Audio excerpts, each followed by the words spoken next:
Ukuvanwa mu Misiri igice cya 13. Kwegurira Uhoraho abana b'imfura.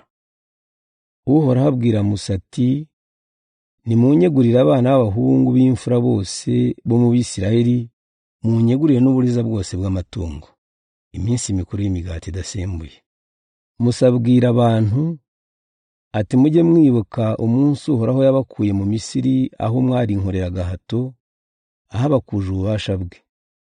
Muzarya imigati idasembuye mwizihiza uyu munsi muvuyeyo muri uku kwezi kwa Abibu.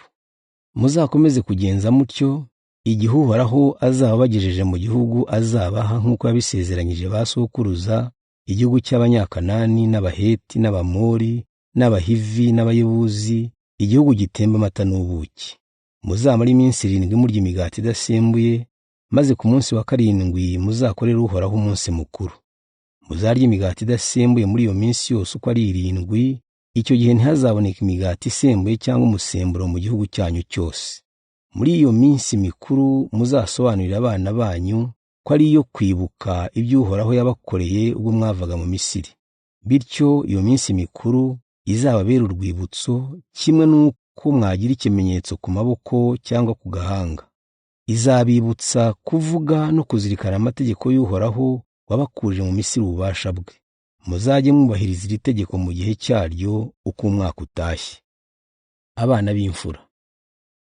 Musa akomeza kubwira abantu ati, Uhoraho namara kubageza mu gihugu cya Kanani kandi akakibaha, nk'uko yabibasezeranyije mwebwe na ba sokuruza, muzature Uhoraho abahungu banyu bose b'imfura n'uburiza bwose bw'igitsina gabo bwo mu matungo yanyu.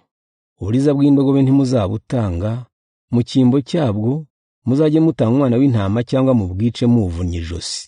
Naho abahungu banyu b'imfura muzajye mubacungura. Mu gihe kizaza abana banyu nibabaza icyo uwo muhango usobanura, muzabasubize muti, Uhoraho yadukuje ububasha bwe mu Misiri, aho twari inkorera gahato.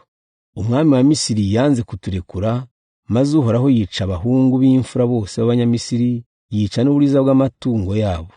Niyo mpamvu tumutambira uburiza bwose bw'amasekurume bwo mu matungo yacu, naho imfura zacu z'abahungu tukazicungura.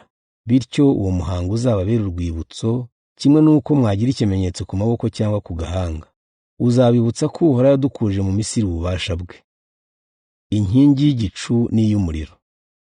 Umwami wa Misiri amaze kurekura Abisirayeli, Imana ntiyabacisha mu muhanda unyura mu Bufilisiti, nubwo ariho hari hafi. Yari izi ko abantu bashobora gutinya kurwana bakisubiraho bakagaruka mu Misiri. Niyo mpamvu yabanyujije mu nzira ya kure ica mu butayu igana ku nyanja y'Uruseke. Abisirayeli bavuye mu Misiri bakurikije imiryango yabo. Musa ajyana amagufa ya Yozefu, kuko yari yarahije bene Isirayeli ati, igihe Imana izabagoboka, amagufwa yanjye ntimuzayasiga ino, muzayajyane. Abisirayeli bava i Sukoti barara Etamu hafi y'ubutayu. Ku manywa Uhoraho yabagendaga imbere ari mu nkingi y'igicu kugira ngo abayobore, ninjoro akabagenda imbere ari mu nkingi y'umuriro kugira ngo abamurikire. Bityo bagashobora kugenda ku manywa na nijoro.